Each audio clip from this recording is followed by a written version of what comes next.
I most likely won't be able to replicate the kind of review like the one I did on the S24 Ultra, but this will still carry on the standards of that video.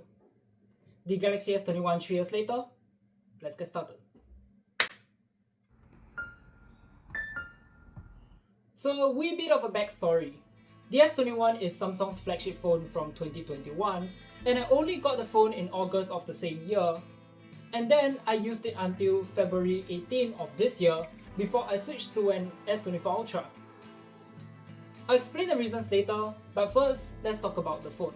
The fundamentals of a flagship phone are having the top specifications of its time. In the case of the S21 and its relevant series, minus the S21 FE, which was just launched 2 weeks before the S22 series, but that does not affect what I'm about to say about the S21 series, since it is part of the lineup. What we're looking at is the 8 gigs of RAM, 128/256 gigs of internal storage, and for this video's sake, this is a 256 gigs S21. This set of specifications also applies to the Plus version of the phone. And the Ultra goes up to 16 gigs of RAM with 512 gigs of internal storage. And then we have the S24 Ultra with a mere 12 gigs of RAM, a clear downgrade from the S21's Ultra. The S21 series is also paired with either the Snapdragon 888 or the Exynos 2100, depending on your country. The reason for that is allegedly that the Exynos SoC has infringed on Qualcomm's patent, which results in them not being able to sell the Exynos models in the States. And as we all know, these two chipsets, shall I say, are very interesting.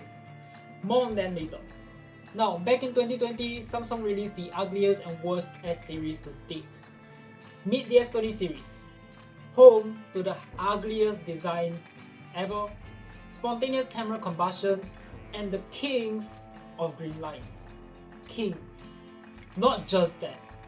It's also home to the abhorred Exynos 990.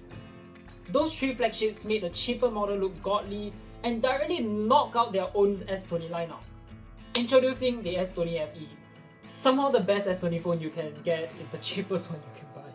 With all the features of the S20 series in mind, especially their failures, including pricing the S20 series way too high, Samsung went on to eliminate the unsightly camera bump and swapped it out for a camera contour design, making the phone look much more aesthetically pleasing. They also lowered the price of the phones. Now, all this sounds promising until you realize that they sneakily cut costs on the S21. No, it's not the chipset. Here are some things that are removed in the S21, at least the 6.2-inch variant. 1. The downgrade in materials. The base S20 has a glass back. The S21, polycarbonate, which is, in layman terms, plastic. While plastic is mainly regarded as a cheap material, when I was using the phone daily, I never really had to worry about shattering the glass back. And it felt like glass until you have a matte glass back phone, which I did get the Ultra 3 years after the S21 launched, the S24 Ultra actually.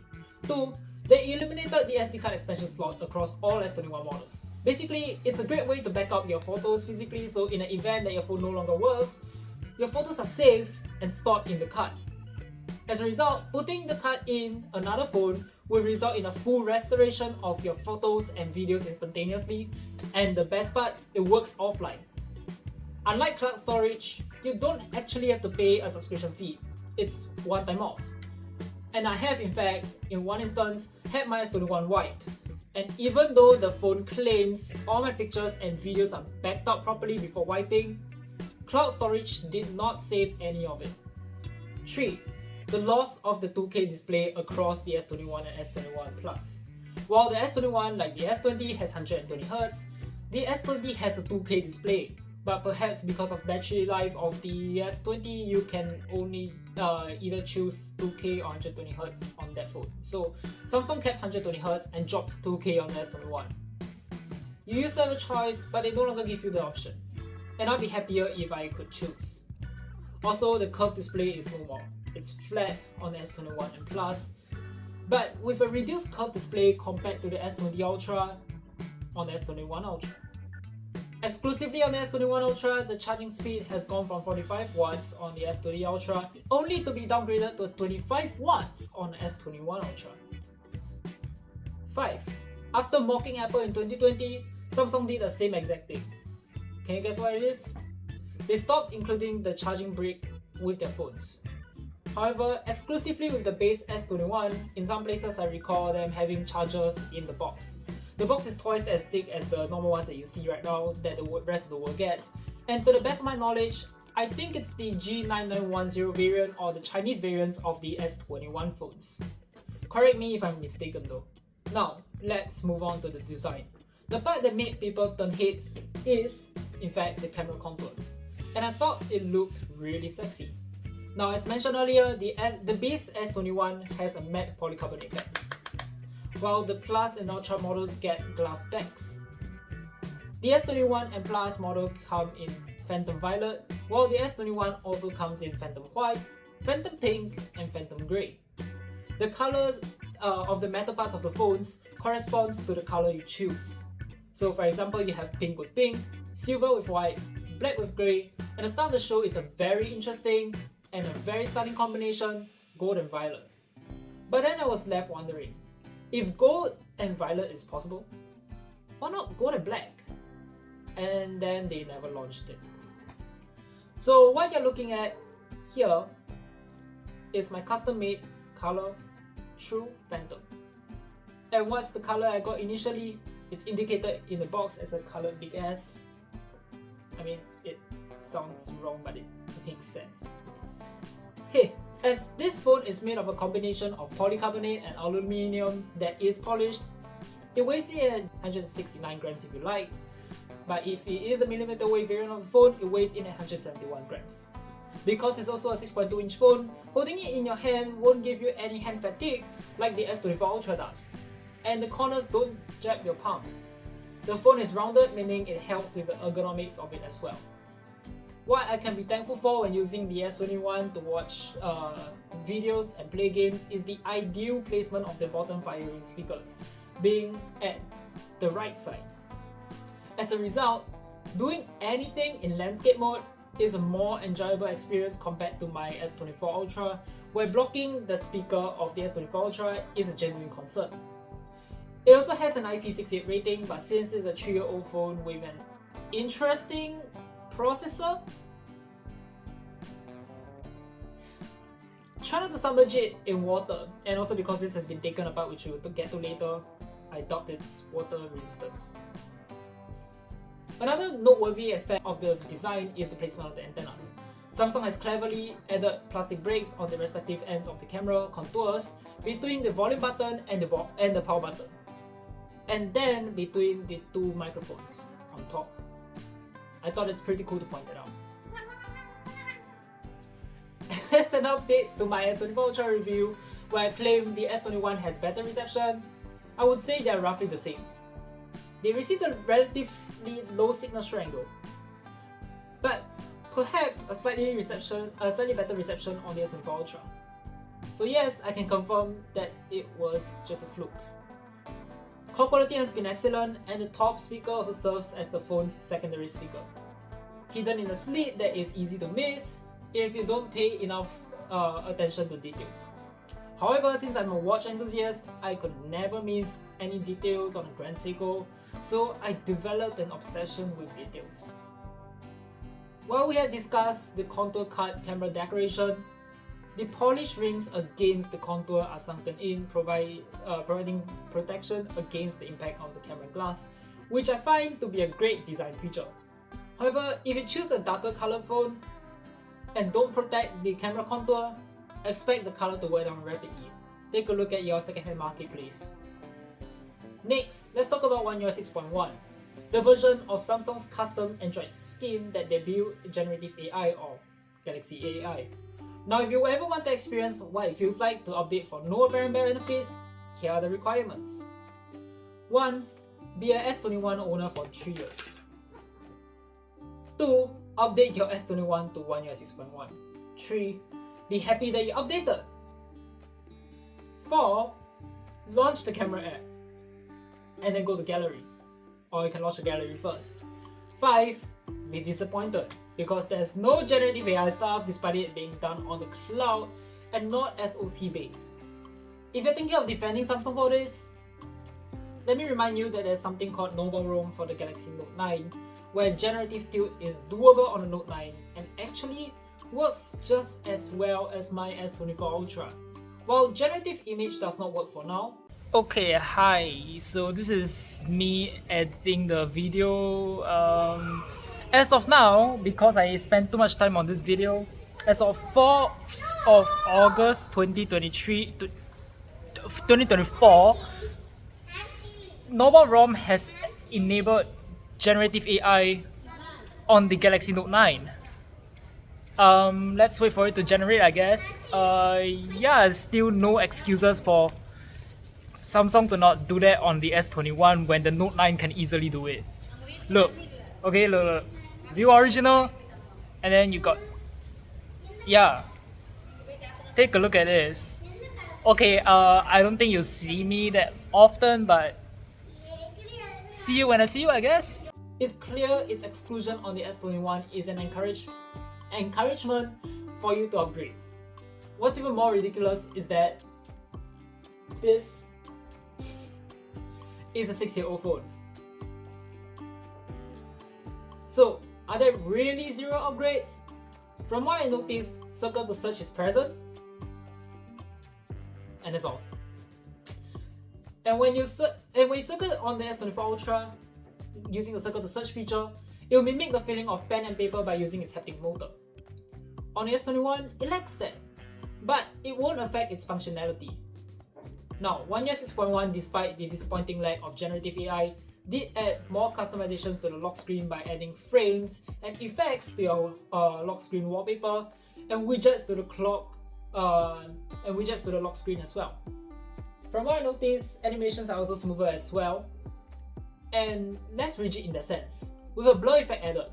We'll talk about these small improvements that add on to a favorable experience later on in this video. Next, the camera. It's an idiot's review now. It's a triple lens setup at 12MP ultra wide, 12MP main, and a 64MP 3x cropping lens. And on the front, we get a 10MP lens that can capture 4K 60. The S21 is able to hold on its own when taking daylight shots. I find that it is passable by today's standards, and I'd be happy with the cameras on this phone. Since the debut of ultra wide lens on the LG G5 back in 2016, companies have since followed suit, and improvements to the ultra wide has been at a standstill, with very few improvements made to it. The S21 is no exception. While pictures are great, there are slight shift in color tones when switched to an ultra wide. The cropping lens work better in brightly lit environments, but falls apart in darker environments because it isn't a true telephoto lens but a cropping lens. So it doesn't really look as good as a true telephoto lens. And the worst part is, it will crop in the main one if there's a lack of light.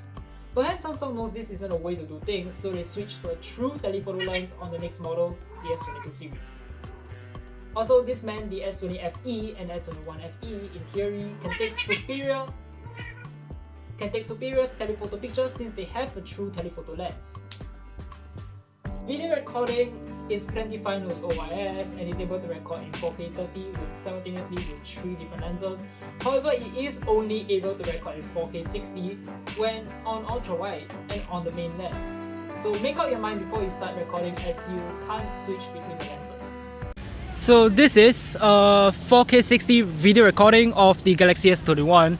As you can tell, it did hold on to its own even like 3 years later, which actually, to be fair, I feel like a 2018 flagship phone could easily produce quality of such. It is pretty good, but again, because of the processor, try not to record for too long, otherwise you'll start to stutter and all that. It's a very interesting processor to begin with, but it is a good camera phone.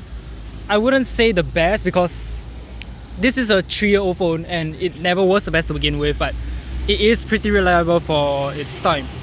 And because this phone's front-facing camera can also record in 4K 60, you can just switch over. There you go, you've got 4K 60 on the front. Keep in mind that this is for reference only. It's not indicative of how the front camera will look like because there is a film protector over the display. So yeah, it did cover the camera lens in short. However, I still think it looks respectable in, yeah, pretty good. However, if you would like to utilize all three camera lenses at the same time, it is recommended to go with 4K 30, as this is the only one that goes up to 4K 30 across all three lenses. Or rather, you can use all three lenses only in this lens, in this kind of configuration as shot. You also switch over to 4K 30 front, which respectable also, but would you prefer 4K 60 over 4K 30? I don't know. It records really well. Let me show the ultra wide performance of this phone while recording. Very respectable, I would say. Very, very respectable. 3x cropping. That's where it uses the third lens, consisting of the 64 megapixel camera. Respectable for a 3-year-old phone, as I say. But yeah, compared to the phones nowadays, it's definitely a gap in there. Now, what do you all think as per this camera comparison? Also, the camera, when using a picture, can go up to 30 times zoom, which is fine as well. The front-facing camera is as is. I honestly don't know what to say about it. It does go 4K 60 as well, as you viewers can draw enough conclusions as to how it looks like from the videos I made with it throughout the years. Now, on top of the phone, you get the front-facing 10 megapixel camera, which double out as its face unlock function, 2D by the way, which works well in well-lit environments, and then works like crap under dark conditions. On the bottom of the screen, you'll find the much improved ultrasonic fingerprint reader compared to the S20. Now, unlocking the phone using the reader is quick and effortless. But here's the catch. Because it's an ultrasonic reader, and this goes to all ultrasonic reader phones by the way, it does really get affected by screen protectors. The plastic ones you see on my S21 works fine and quickly at that, but I can't guarantee you the same greatness on the glass protector. And when I use the S21 as my main daily driver, I will always choose a glass one for that extra peace of mind, since I never had pleasant experience on plastic protectors. They're yellow, they scratch like crazy, they don't absorb shock just as well as glass ones do, and from my personal experience, I have cracked a phone screen with a glass protector and only cracked a phone glass with a glass protector because the point of impact is it just missed the coverage of the protector. Aside from the unluckiness, all the glass protector I used did their job, and not plastic ones. Now, why did I talk so much about this? Because shopping for a reasonable glass protector for phones with an ultrasonic reader can be tough. And when you find one, they tend to cost more than the other glass protectors, and you don't really get the ease of mind that it will still allow your phone to reliably scan your finger and unlock your phone all the time. Let's not mention there are quite a lot of these with unsightly circles and only adheres to the borders of the phone. Disgusting. Since we're already talking about the display, this is where I think the phone actually aged really well. It's a compact phone with a 1080p resolution at 6.2 inch. This display actually looks quite fine even if it has downgraded from 1440p to 1080p panel. It does still look plenty fine. This display also gives you a serviceable 422 pixels per inch, which compared to the S21 Plus and a lower change at 94 ppi, it definitely is better. Because it's an OLED panel with a pentile pixel arrangement at that, and the clarity of the display is calculated via the standards of a standard RGB arrangement commonly seen on LCDs. The effective display PPI will be at 81% of that, and that means you'd be realistically getting a true pixels per inch for 341.82 ppi and the Plus at 319.14 ppi. So really, it ain't as sharp as on paper. But it doesn't matter as long as it looks sharp enough, which in the case of this smaller phone, it does. But the bigger one from my memory looked really blurry. This is really bizarre practice from Samsung, carried through to the S22 Plus, S23 Plus as well, and then returned to 2K resolution on the S24 Plus. I don't know why Samsung did that. Maybe the cost cutting is bringing them back. 1080p 120Hz with a max brightness of 1300 nits capable of displaying HDR10 plus content. This screen certainly aged well in my opinion. Now if you were to take a look at the A55 display, you'll notice that it has thicker bezels than the S21. Understandable that it's a mid-ranger, but this enough is able to show you how well the display aged on the S21. However, there's a catch. Something about this display may not age as well, and that's the chin of the phone. Now this is a relic of the past where, except for Apple, others aren't able to create a display with even borders. But then, let's all remember, the S21 came out when the 12 series is still the newest iPhone yet. Everyone knows the 12 mini has symmetrical thin bezels, but here's a fact not many knows. The chin of the S21 is actually thinner than the chin of the 12 mini. But maybe because Samsung reverted from a curved screen to a flat display, the borders naturally would look thicker than the previous generations, and therefore seen as a downgrade. I suspect Samsung kept this thought in mind and decided to thin down the other bezels, causing the chin to look thicker than the other bezels.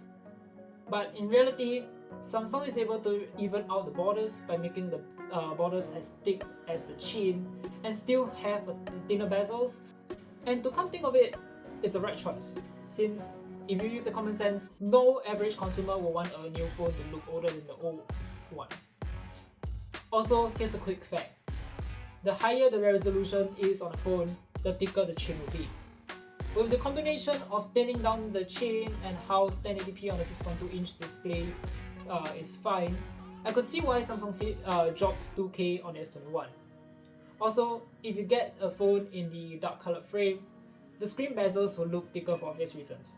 But because it's more expensive to thin down the chins of a phone, this will be the cause of a disastrous issue that struck plenty of OEMs like Oppo, OnePlus, etc. And Samsung is no exception. Especially notorious with the S20 lineup, green lines prevail. Because of how thin the chin is and the abundance of fancy technology is there on those screens like 120Hz and 1440p, the display IC will have to take on extra pressure to ensure those work reliably. With a combination of thin down chin built on pressure and heat over time, which heat is a very interesting topic which we'll touch on later, things like that are more likely to happen. Now at this stage you may be asking me, hey, your screen is fine, but why did you even mention it in the first place?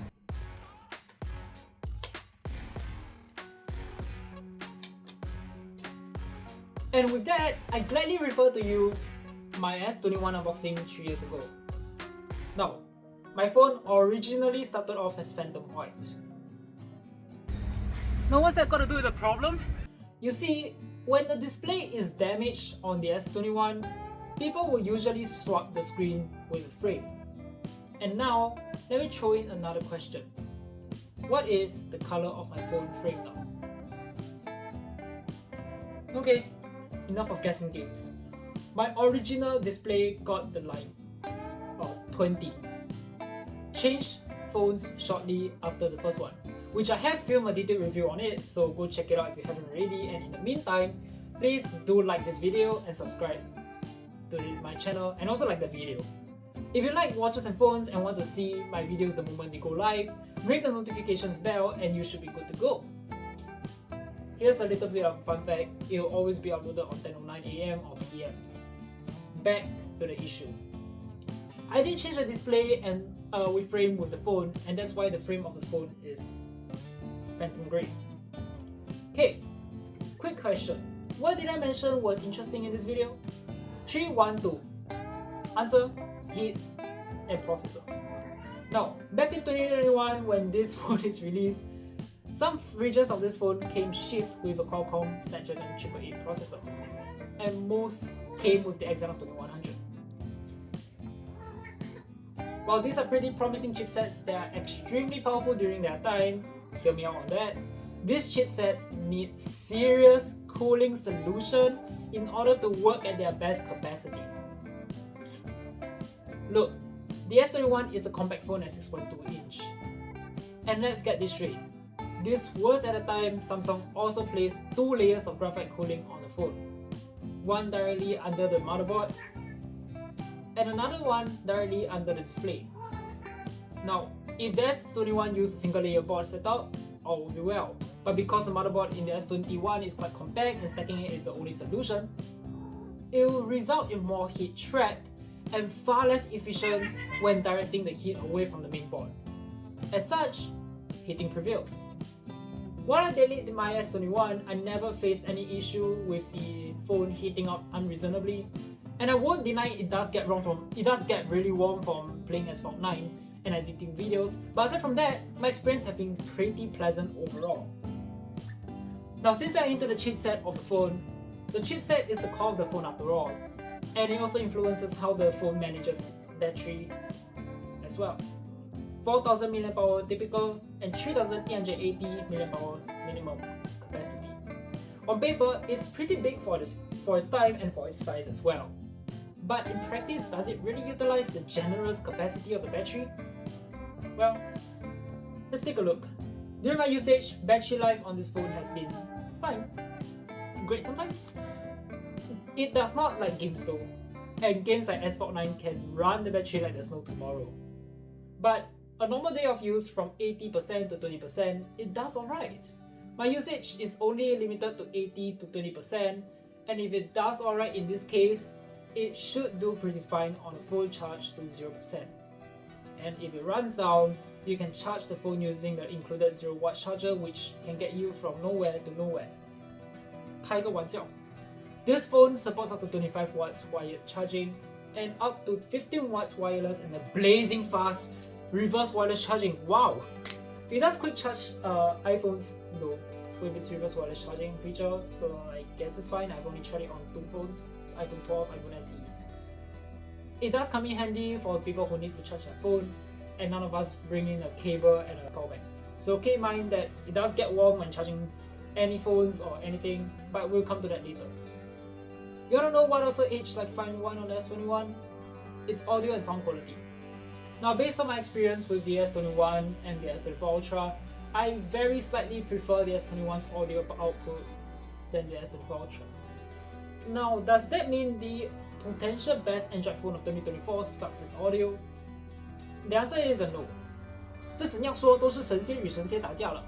I just feel the S21 has a slightly rounded out experience compared to the S24 Ultra.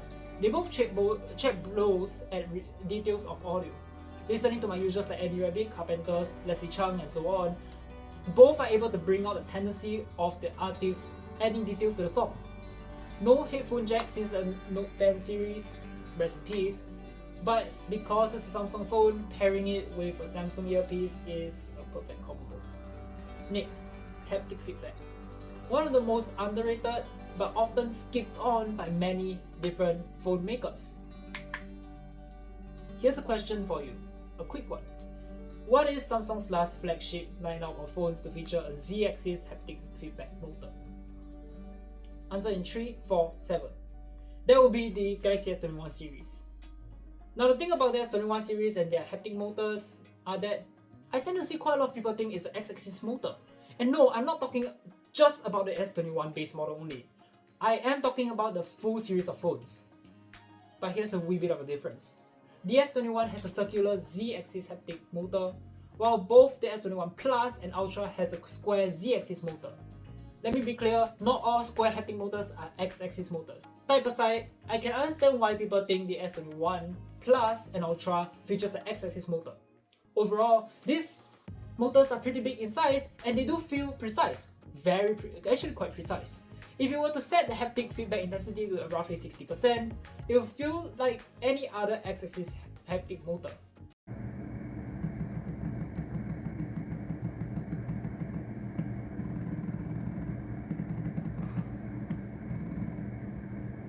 But it'll start to fall apart when you go beyond the intensity.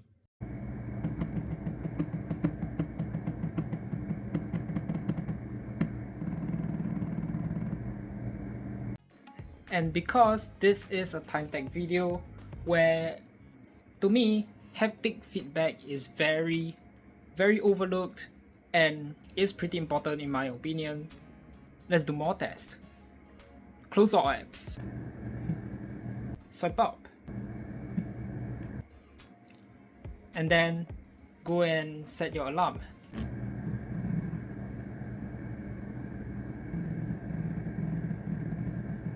You feel that this is a pretty good and rather precise motor, not as precise as an X-axis, but the fact that this is a Z-axis and it did like a proper standard of a X-axis, that is pretty darn impressive. Not unlike the previous generation of the S20 series where the haptic motor is at the bottom of the phone, Samsung probably think it's hilarious to move it to the top. And when people normally hold their phones, their hands tend to be at the bottom of the phone, right? The design is not very human. And wouldn't the haptics be best placed at the part where your hands normally rest on, which is at the bottom of the phone? Whatever. The thing is, I absolutely love how the S21's motor is very loud, and it has scared me quite a few times actually. It's always the haptic motor that gets me to shut the phone up because it's really, really loud.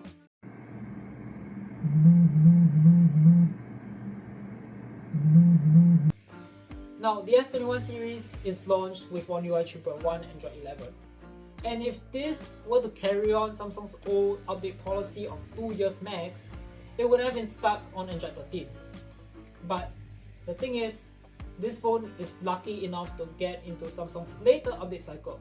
Aside from the complete absence of Galaxy AI, which we have proven the point the Note 9 can easily run, I think the software is fine. The phone does feel noticeably smoother, and I find the battery to be improved by a little bit. We also have the same old stuff from Samsung, good luck, where more customization options are open to you. If you want to hide the navigation bar from Samsung, where they forcibly switched back on if you had it off before the 1 year 6.1 update for Circle to Search, go good luck and download F-Start. Upon completion, toggle it on, and then toggle Enable Extra Gesture Settings on. Then on Settings, go on to Display, and then Navigation, then click on More Options, and then toggle off Gesture Hints. Thank me later.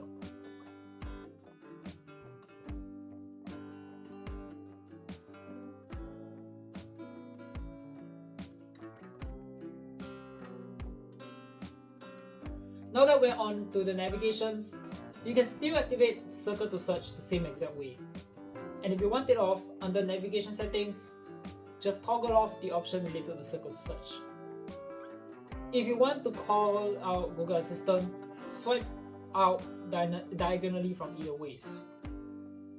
Now, with a budget of 400 SGD, you can easily pick out a used S21 as compared to modern mid-rangers that may not have the same specifications as good as the S21. A55, 598 SGD, around the same speed. While I don't recommend gaming on this chipset if you have high expectations, in fact avoid 888 Agent 1 and Exynos 2100, the screen aged I find fine, and it still has a complete triple lens camera setup despite the telephoto being a crop-in lens. It's still pretty fast for a phone and is able to hold on its own. While battery life may not be ideal since it had okay battery life when it's new and batteries can degrade over time, don't expect the phone to last as long as it used to. Also, take note of screen burn-ins. There will still be some S21s that are poorly taken care of. So when you are buying a used model, do arrange for a meetup to check the phone. And then check the screen lines too as well as explained earlier. And if all these are checked, and you are sure that the S21 is a phone for you, and you really don't mind its final update cycle, go for it. It's still pretty capable in 2024. To me, the S21 is like Samsung's iPhone 11. It may not be the newest phone of today, but when I look around and see, plenty still use the S21 series of phones. Like how quite a number of people still use the iPhone 11.